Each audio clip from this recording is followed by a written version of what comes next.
North Korea has fired a pair of short-range missiles towards the Sea of Japan. The Defense Ministry has confirmed this bit of information. The missiles were apparently Scud-type missiles, estimated to have had a range of 500 kilometers. South Korean intelligence estimates that North Korea has about 700 such missiles in its arsenal. Now, Pyongyang had test-fired 4 such missiles off the east coast on Thursday. North Korea had issued a warning, in fact, to mariners to avoid an area in the Sea of Japan at certain times between June 24th and July 9th because of a military firing exercise, according to a U.S. military communication. The recent firings come amid heightened tensions on the Korean peninsula.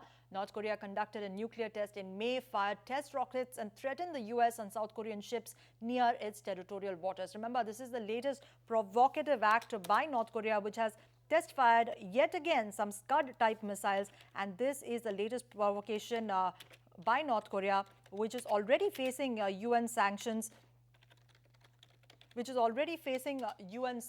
for test firing missiles and taking on, hardening its stance against the U.S. In fact, North Korea has been very aggressive in its statements which have been coming out of the country. It has said that any act of defiance from the U.S. To try and stop its ships in the waters would be also seen as an act of war, and that it will proliferate its nuclear weapons if the U.S. or any other country attempts to prevent its attempts to fire missiles. Srinjoy Chaudhary joins us on the phone line. Srinjoy, tell us yet another provocative attempt by North Korea. Yes, absolutely. Of course, the countries that have to be worried immediately are the United States and Japan, and of course, South Korea. But the point is that this is a problem for the entire world because North Korea not only has missiles, it has nuclear weapons. And put together, it's a very, very deadly combination. And we have to know where the nuclear weapon technology, at least, came from. They came from India's neighborhood, from Dr. A.Q. Khan. In fact, there are reports that Pakistan and North Korea did a swap in the sense that Pakistan supplied nuclear technology to North Korea, and North Korea gave Pakistan its missiles, which, of course, are now aimed at India. So it's a major problem, this missile test for the entire world.